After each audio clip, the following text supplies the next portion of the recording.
میرے شوہر نے مجھ سے پہلے بھی 3 شادیاں کر رکھی تھیں اور مجھ سے یہ جھوٹ بولا تھا کہ وہ اس کی کزنیں ہیں۔ شادی کے بعد میرا شوہر تو میرے پاس نہ آتا، لیکن اس کی بیویاں روز میرے پاس آتی اور میری خدمت کرتی، اور جیسے ہی مغرب کی اذان ہوتی تینوں ایک کمرے میں بند ہو جاتی۔ میں بہت حیران ہوتی کہ وہ ایسا کیوں کرتی ہیں۔ ایک دن میں نے اپنی جگہ اپنی بہن کو کمرے میں بٹھا دیا اور مغرب سے پہلے خود اس کمرے میں چھپ گئی۔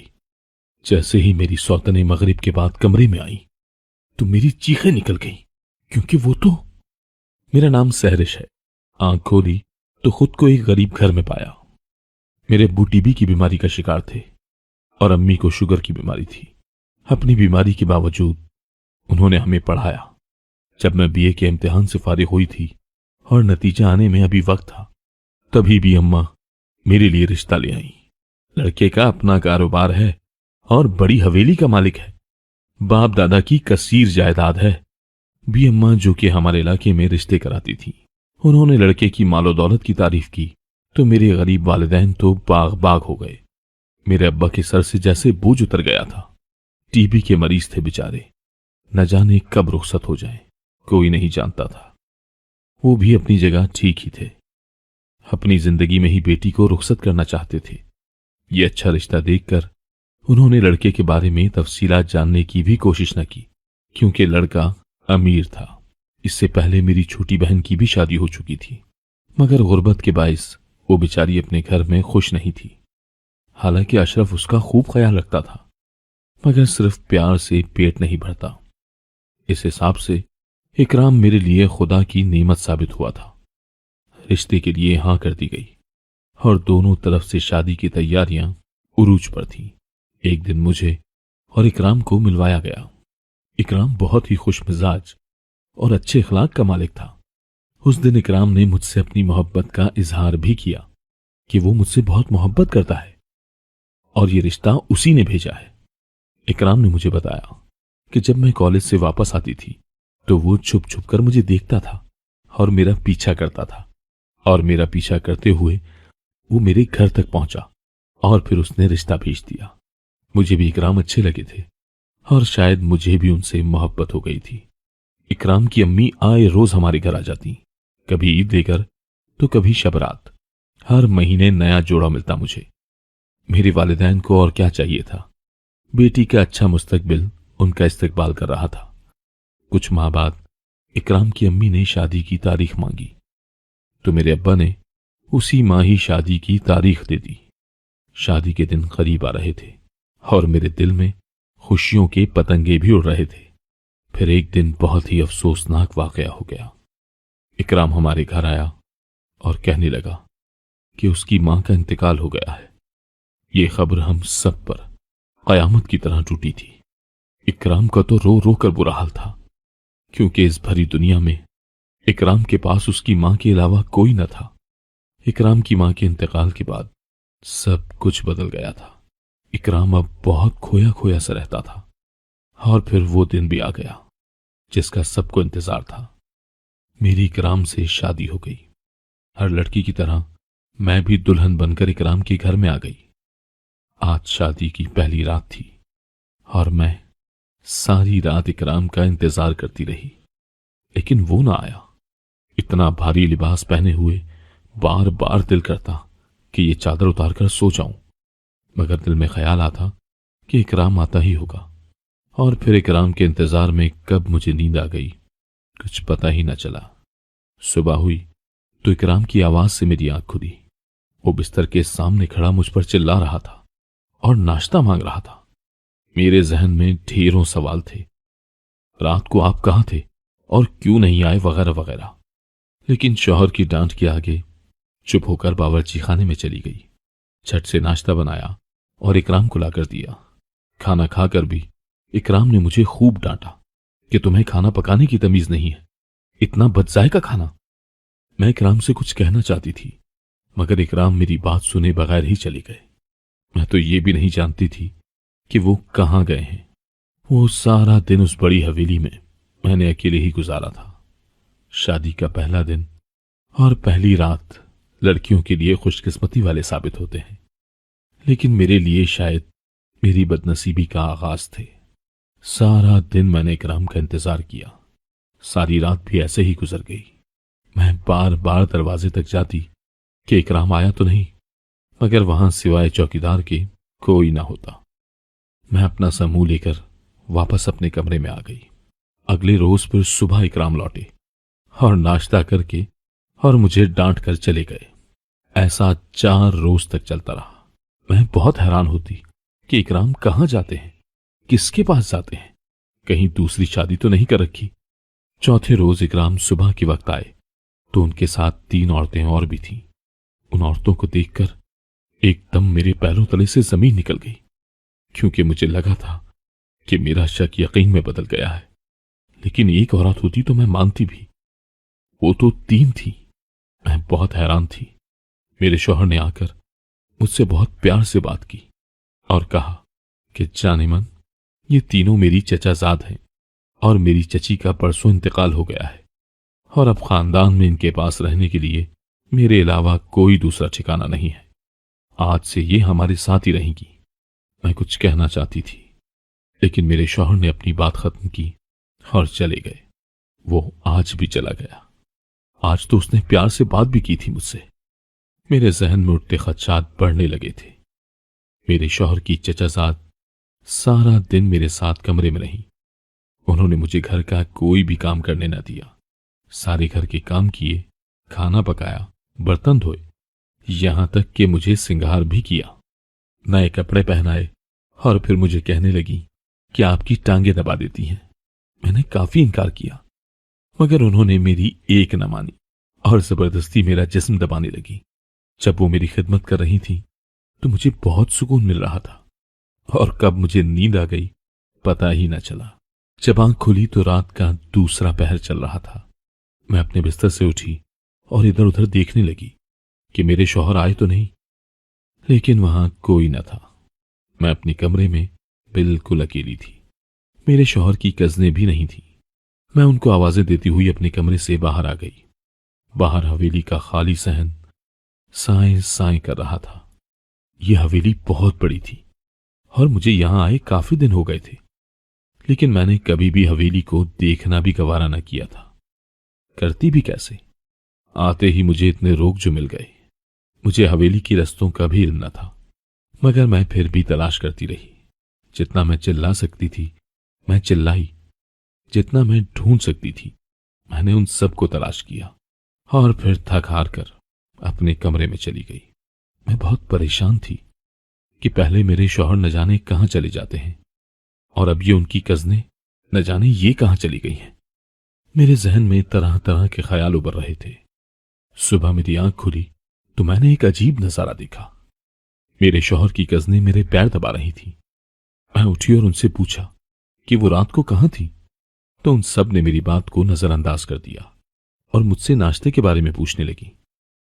मैंने बहुत जिद की तो उन्होंने ये कहा कि हम तो सारी रात यहीं थी, इसी कमरे में। फिर उन्होंने मुझे नाश्ता करवाया। आज तो मेरे शौहर भी नहीं आए थे। मेरे जहन में अभी भी रात का ही मंजर चल रहा था। उस दिन फिर उन्होंने घर के सारे काम किए और मेरी खिदमत की। फिर वही मेरी आंख लग गई और जब मेरी आंख खुली तो रात का दूसरा पहर था और मेरे शौहर की कज़नें वहां नहीं थी। फिर मैं थक हार कर अपने कमरे में आ गई और सुबह फिर वही मेरी आंख खुली तो मैंने देखा कि वो सब मुझे दबा रही हैं। ऐसा कई रोज तक चलता रहा। इकराम भी अब न आते थे। मैं बहुत परेशान थी कि कहां है वो। मैं अपने शौहर की कज़नों से इस बारे में पूछती तो उनका यही कहना था, तो वो कहती कि उन्हें भी इस बारे में कुछ इल्म नहीं। मैं बहुत परेशान थी और फिर एक रात मैंने एक तदबीर सोची। मैंने तेज पत्ती वाली चाय बनाई और पी ली। सुना था कि चाय पीने से नींद नहीं आती। आज भी घर के कामों से फारिग होकर मेरे शौहर की कज़नें मेरे पास आईं और मेरे पैर दबाने लगी। मुझे फिर से नींद का एहसास हो रहा था, मगर मुझे आज सोना नहीं था। चाय का असर था या मेरी खुशकिस्मती, मैं नींद का बहाना करने में कामयाब हो गई। वो मुझे दबाती रहीं, यहां तक कि मगरिब की अजान सुनाई देने लगी। मगरिब की अजान हुई तो वो सब भाग गई और ऐसी भागी कि जैसे किसी से डर कर भाग रही हूं। मैं कंबल के नीचे से छुप छुप कर उनको जाता हुआ देख रही थी और हैरान हो रही थी। मुझे अजीब सा खौफ भी महसूस हो रहा था। मेरी इतनी हिम्मत ना हुई कि मैं देख सकूं कि वो कहां जा रही हैं। फिर कुछ देर बाद मैं बिस्तर से उठी और कमरे से बाहर निकल गई। वहां कोई भी नहीं था, खाली हवेली साए साए कर रही थी।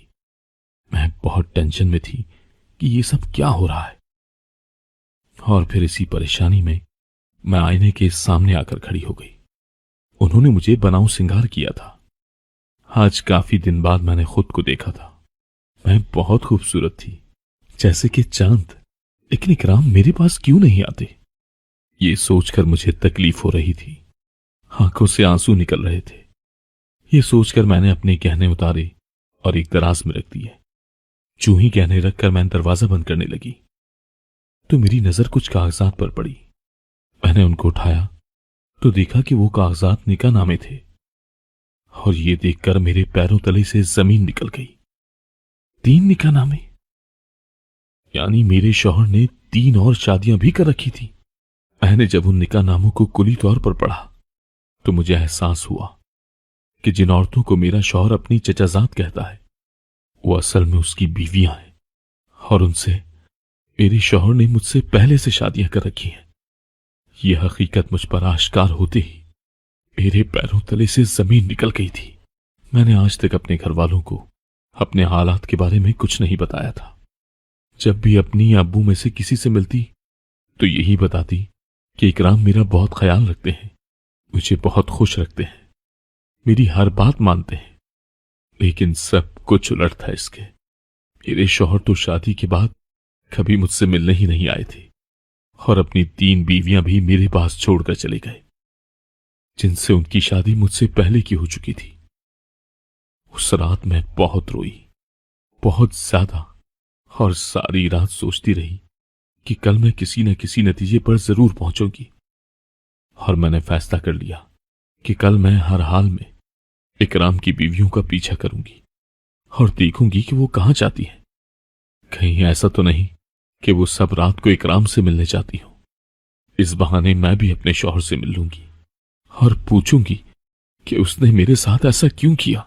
सारी रात रोने के बाद फिर मैं अपने बिस्तर पर आकर लेट गई। मैं सोई नहीं थी। मेरी सौतें दिन चढ़े आई और मेरे सिरहाने बैठकर मुझे दबाने लगी। मैंने जागने का बहाना किया और फिर उन्होंने मुझे नाश्ता करवाया। आज मैंने उनसे गुज़िश्ता रात के बारे में कुछ नहीं पूछा था। उन्होंने घर के काम किए और फिर हमेशा की तरह मुझे दबाने लगी। मैंने फिर नींद का बहाना किया, लेकिन मैं सोई नहीं थी, क्योंकि आज भी मैंने चाय पी रखी थी। वो मुझे दबाती रही और जो ही शाम की अजान हुई वो सब कल की तरह भाग गई। मैं पहले से ही चौकन्ना थी। दबे पैर उठाती हुई कमरे से बाहर आ गई और आहिस्ता आहिस्ता उनके पीछे चलने लगी। वो सब कमरे से निकली और भागती हुई सहन तक चली गई और फिर आंगन से हवेली के पीछे वाले हिस्से की जानिब चली गई। मैं मुसलसल उनके पीछे थी, लेकिन जो ही मैं सहन तक पहुंची मेरा पांव किसी चीज से टकराया और मैं गिर गई। मैंने खुद को संभाला और फिर उनके पीछे चली गई, लेकिन मेरे जाने से पहले ही मैं इधर उधर देखती रही, लेकिन मैंने देर कर दी थी। मैं एक बार फिर नाकाम हो गई और अपने कमरे में वापस आ गई और अपनी किस्मत को कोसने लगी। अपने नसीब पर रो देने के बाद मैं फिर सो गई और सुबह नमाज के वक्त उठी, नमाज पढ़ी और अल्लाह से गिड़गिड़ा कर दुआ मांगी कि वो मेरी मुश्किल आसान कर दे और इस सूरत हाल को समझने में मेरी मदद करे। आज का सारा दिन भी कल की तरह ही गुजरा और शाम हो गई। आज भी मैं उनका पीछा कर रही थी। सहन के बाद वो सब हवेली के पिछले वाले हिस्से में चली गई। हवेली के पिछले हिस्से में मैं पहली बार आई थी। यहां कई कमरे थे। मैं एक सुतून के पीछे छुपी सब देख रही थी। वो सारी एक कमरे में चली गई और कमरे का दरवाजा अंदर से बंद कर दिया। आज पहली बार मुझे पता चला था कि वो सब कहां जाती हैं, लेकिन एक नई उलझन पैदा हो गई कि आखिर इस कमरे में वो क्यों जाती है। इन सब उलझनों से मेरा दिमाग फटने लगा था और अगर मैं किसी को अपना मसला न बताती तो शायद मेरे दिमाग की नसें फट जाती। चनाचा मैंने अपनी छोटी बहन को अपना मसला बताने का फैसला कर लिया। मां बाप को बता नहीं सकती थी, अपने दुखों के बायस उनको इस दुनिया से भेजना नहीं चाहती थी। अभी शाम ही हुई थी कि मैंने अपनी बहन के घर जाने का फैसला किया। उसका घर मेरे घर से आधे घंटे के फासले पर था। अपनी बहन फराह के दरवाजे पर दस्तक दी तो उसकी छोटी बेटी मुन्नी ने दरवाजा खोला और चीख कर बोली, अम्मी, खाला सहरिश आई हैं। मेरा नाम सुनते ही मेरी बहन दौड़ते हुए आई और मेरे गले लग गई। बहन के गले लगते ही मेरे आंसू किसी बहते दरिया की तरह निकलने लगे। बस बहाव में आकर सब कुछ मैंने फराह को बता दिया। फराह मेरे चेहरे को देख रही थी और कह रही थी कि तुमने इतना कुछ बर्दाश्त किया और किसी को बताया भी नहीं। तो मैंने कहा कि मैं किसी को परेशान नहीं करना चाहती थी। फराह ने मेरी सारी बातें सुनी और फिर मुझे कहा कि हमें उस कमरे में जाकर पता करना पड़ेगा कि वो हर रात उस कमरे में क्या लेने जाती हैं। लेकिन हम उस कमरे में कैसे जा सकते हैं? मैंने फराह से पूछा तो फराह ने मुझे एक तरकीब बताई जिस पर हमें कल ही अमल करना था। फराह की बेटी मुन्नी को उसके बाप के पास छोड़कर मैं फराह को अपने घर ले आई। उस हवेली में काफी कमरे थे, इसलिए मैंने अपनी बहन को एक कमरे में छुपा दिया और कमरे में आकर सुबह होने का इंतजार करने लगी। सुबह हुई तो मामूल के मुताबिक मैंने अपनी सौतनों के साथ नाश्ता किया और फिर वो सब घर के कामों में मसरूफ हो गई। फिर मैंने और फराह ने अपने प्लान पर काम किया। मेरी बहन ने बिल्कुल मेरे जैसा ही लिबास पहना और श्रृंगार किया जैसा मुझे मेरी सौतनों ने किया था, और फिर मैंने फराह को अपने बिस्तर में छुपा दिया। दोपहर होते ही मैंने अपनी सौतनों से कहा कि मैं सो रही हूं क्योंकि मेरी तबीयत थोड़ी खराब है। ये कहकर मैंने फराह को अपने कंबल में सुला दिया और खुद हवेली के पिछले हिस्से में चली गई। मेरी सौतनें कमरे में आई और कंबल में लेटी हुई फराह को दबाने लगी। वो मेरी बहन को दबाती रही क्योंकि मैं अपनी जगह अपनी बहन को छोड़कर आई थी। लेकिन उन्हें क्या पता था कि कंबल के नीचे सहरिश नहीं, फराह है। मैं उस कमरे तक पहुंची तो उसका दरवाजा बंद था और ताला लगा हुआ था।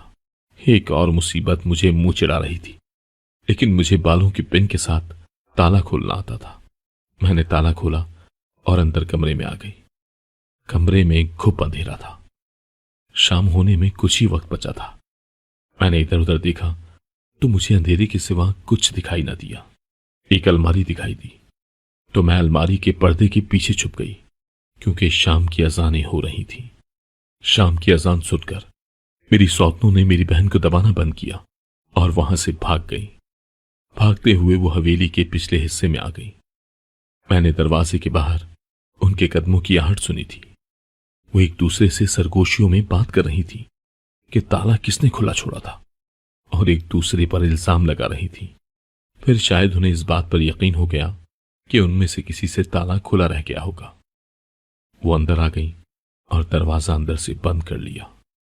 उन सब ने मोमबत्तियां जलाई तो कमरे में रोशनी हो गई। मैं अलमारी के पर्दे के पीछे से छुपकर ये सब कुछ देख रही थी। कमरे में रोशनी हुई तो मैंने कमरे का असल मंजर देखा। कमरे में जगह जगह इंसानी हड्डियां और खून पड़ा था। मकड़ियों और टिड्डियों का बसेरा था वहां। जानवरों के सर पड़े हुए थे। फिर उन सब ने जो हरकतें वहां करना शुरू की तो वो देखकर तो मेरे पैरों तले से जमीन निकल गई, क्योंकि वो तीनों काला जादू कर रही थी। किसी और पर नहीं बल्कि मेरे शौहर इकराम पर। मेरी आंखें खुली की खुली रह गईं ये देखकर कि मेरा शौहर उनके दरमियान में खड़ा है और तीनों ऊंची आवाज में कोई मंत्र पढ़कर मेरे शौहर पर फूंक रही हैं। उनके मंत्र फूंकते ही वो किसी रोबोट की तरह खड़ा हो गया और उनके कहे के मुताबिक चलने लगा। वो हाथ हिलाने का कहती तो इकराम हाथ हिलाते। वो जबान बाहर निकालने का कहती तो इकराम वही करते। फिर मेरी उन सौतनों ने मेरे शौहर को मुकम्मल तौर पर अपने सहर में कर लिया। मेरे दिल में हौल उठ रहे थे, लेकिन मैं न जाने कैसे बर्दाश्त किए बैठी थी। वो सारी रात उन्होंने मेरे शौहर के साथ गुजारी और सुबह होते ही उन्होंने उसको पीछे वाली अलमारी में बंद किया और कमरे से निकल गई। اب انہوں نے واپس نہیں آنا تھا، کیونکہ وہ صرف شام کی اذان کے بعد یہاں آتی تھی۔ میں ان کے جانے کے بعد پردے کے پیچھے سے باہر نکلی اور سامنے والی الماری کو دیکھا جس کے پیچھے میرے شوہر کو بند کیا گیا تھا۔ لکڑی کا تختہ کھولا تو اندر کا منظر دیکھ کر میں حیران رہ گئی، کیونکہ اندر تو ایک اور کمرہ تھا جہاں میرے شوہر بہت بری حالت میں ایک چارپائی پر پڑے ہوئے تھے۔ وہ بہت کمزور ہو گئے تھے۔ مجھے دیکھتے ہی وہ چارپائی سے اٹھ کھڑے ہوئے اور کہنے لگے کہ سہرش، تم یہاں کیسے آئی؟ اکرام کی حالت سے یہ واضح تھا کہ وہ اب جادو کے اثر میں نہیں ہے۔ میں نے اپنے شوہر کا ہاتھ پکڑ کر وعدہ کیا کہ میں آپ کو ان جادوگرنیوں سے ضرور بچاؤں گی۔ آپ مجھے یہ بتائیں کہ یہ سب کیا ہو رہا ہے؟ مگر اکرام نے میری کسی بات کا جواب نہ دیا اور بس یہی کہتے رہے کہ تم چلی جاؤ، ورنہ یہ جادوگرنیاں تمہیں بھی مار دیں گی جیسے انہوں نے میری ماں کو مار دیا تھا۔ میں بضد رہی کہ میں یہاں سے نہیں جاؤں گی۔ آخر کار اکرام کو میری بات ماننی پڑی، اور پھر اکرام نے مجھے جو کہانی سنائی وہ سن کر تو میرے رونگٹے کھڑے ہو گئے۔ اتنے میں میری بہن فرح اس کمرے کے باہر آ گئی تھی، کیونکہ وہ جادوگرنیاں کمرے کو باہر سے تالا لگا کر گئی تھی۔ فرح نے تالا کھولا اور اندر آ گئی۔ ہم نے اکرام کو وہیں چھوڑا اور اب ہمارا رخ پولیس اسٹیشن کی جانب تھا۔ پولیس اسٹیشن پہنچ کر میں نے وہ ساری کہانی سنائی جو میرے شوہر نے مجھے بتائی تھی کہ اس کے کالج میں 3 لڑکیاں تھیں جو اسے پسند کرتی تھیں، مگر وہ ان میں سے کسی کو بھی پسند نہیں کرتا تھا۔ وہ تینوں اکرام کے پیچھے ہی پڑ گئی تھیں۔ وہ کالا جادو کرتی تھی اور انہوں نے اس پر کالا جادو شروع کر دیا۔ اکرام کو ڈراؤنے خواب آتے اور اس کا پڑھائی پر سے دھیان ہٹتا جاتا۔ اس کی طبیعت بگڑتی جا رہی تھی، اور پھر ایک دن ایسا ہوا کہ اسے کالج چھوڑنا پڑا کیونکہ وہ فیل ہو گیا تھا۔ یہی تو وہ لڑکیاں چاہتی تھیں۔ میرے شوہر کی ماں نے بہت علاج کروایا اس کا، مگر اسے کوئی بیماری نہ نکلتی، اور پھر انہوں نے اکرام کی شادی کا فیصلہ کر دیا۔ ان دنوں اکرام نے بازار میں سہرش کو دیکھا تھا اور پہلی نظر میں دل ہار بیٹھا تھا۔ اب اس کی حالت بہتر ہونے لگی تھی کیونکہ اکرام سہرش کے بارے میں سوچنے لگا تھا۔ اکرام کو حاصل کرنے کے لیے اسے سہرش کی یادوں سے نکالنا بہت ضروری تھا، اس لیے ان لڑکیوں نے اکرام کے گھر میں قدم رکھنے کا فیصلہ کر لیا۔ پہلے انہوں نے اکرام کی ماں کو اغوا کیا اور کہا کہ اگر وہ ان سے شادی نہیں کرے گا تو وہ اس کی ماں کو مار دیں گی۔ مرتا کیا نہ کرتا، اس نے ان تینوں سے شادی کر لی۔ انہوں نے اس کی ماں کو چھوڑ دیا، لیکن اس کی ماں کو کچھ بھی یاد نہ تھا۔ اس کی ماں نے اکرام کی شادی کی تیاریاں شروع کر دی۔ میرے شوہر کی بیویاں روز اس کو دھمکاتی کہ اپنی ماں سے ہمارے بارے میں بات کرے اور بتائے، مگر اکرام ٹرخا دیتا کیونکہ وہ اپنی ماں کا دل نہیں توڑنا چاہتا تھا۔ وہ اکرام کو حاصل کرنا چاہتی تھی کیونکہ ان تینوں کی ایک انسان سے شادی ان کے جادو کو اور بڑھا سکتی تھی، مگر ناکام ہو رہی تھی۔ دن بدن ان کی دھمکیاں بڑھنے لگی، اور پھر جب میرے شوہر نے ان کی بات نہ مانی تو انہوں نے میری شوہر کی ماں کا قتل کر دیا۔ لیکن تب تک میری اور اکرام کی بات پکی ہو چکی تھی۔ انہوں نے لاکھ کوشش کی کہ اکرام اور میرا رشتہ ٹوٹ جائے، مگر اکرام کی محبت سچی تھی اور یوں ہماری شادی ہو گئی۔ پھر انہوں نے نیا کالا جادو شروع کیا جس سے وہ میرے شوہر کو اپنے سحر میں کر سکتی تھی۔ یہ شادی کی پہلی رات تھی جب پہلی بار انہوں نے میرے شوہر کو اپنے سحر میں جکڑا اور حویلی کے پچھلے کمرے میں میرے شوہر کے ساتھ رات گزاری۔ دن کے وقت میرے شوہر پر ان کا جادو نہیں چلتا تھا، تو رات کو پھر ان لڑکیوں نے اکرام پر سحر کیا، لیکن ان کو شک تھا کہ کہیں اکرام دن میں اپنی بیوی سے نہ مل لے۔ چنانچہ انہوں نے اکرام کو دن میں الماری کے پیچھے بند کرنا شروع کر دیا اور خود میرے شوہر کی کزنیں بن کر اس کے گھر میں رہنا شروع کر دیا۔ انہوں نے میری خدمت اور گھر کے کام شروع کر دیے تاکہ میرا ان پر شک نہ جائے۔ اسی لیے وہ میری خوب خدمت کرتی اور کھانے میں کچھ ملا دیتی کہ شام ہونے سے پہلے ہی سو جاؤں۔ وہ اکرام کے ساتھ رات گزارتی اور کھانے میں بھی اسے بہت کم دیتی تھی، اسی لیے وہ بہت کمزور ہو گیا تھا۔ پولیس نے یقین نہ کیا، تو میں نے اور فرح نے ایک اور پلان بنایا۔ ہم نے اس کالے جادو سے لڑنے کا فیصلہ کیا۔ ہم نے نمازیں پڑھی اور اللہ سے مدد مانگی اور پھر گھر آ گئی۔ ہم نے مٹی کا تیل اور ماچس کا انتظام کیا اور اس رات ان کے آنے سے پہلے ہی اکرام کو اس الماری سے نکال کر باہر لے آئے اور پھر کمرے میں ہر طرف مٹی کا تیل پھیلا دیا۔ ہم نے اتنا زیادہ مٹی کا تیل پھیلایا تھا کہ ایک چنگاری سے سارا کمرہ جل سکتا تھا۔ ان کے آنے سے پہلے ہی ہم نے کمرے کو تالا لگایا اور چھپ کر کھڑی ہو گئی۔ میری تینوں سوتنیں آئیں اور کمرے میں چلی گئیں اور کمرہ اندر سے بند کر لیا۔ ہم نے باہر سے تالا لگا دیا اور پھر سوراخ سے چلتی ہوئی ماچس کا دیا سلائی اندر پھینک دی۔ آگ لگنے کی دیر تھی، یہ پھیلنے لگی اور دیکھتے ہی دیکھتے پورا کمرہ چلنے لگا۔ ان کی چیخوں کی آوازیں آ رہی تھیں اور پھر اس رات ان جادوگرنیوں سمیت ان کی کہانی بھی چل گئی۔ اس آگ کے واقعے کو ہم نے ایک حادثہ کہلوایا اور پھر میری اور اکرام کی حقیقی زندگی کا آغاز ہوا۔ اب اکرام ان کے سحر سے پوری طرح آزاد ہو چکے ہیں۔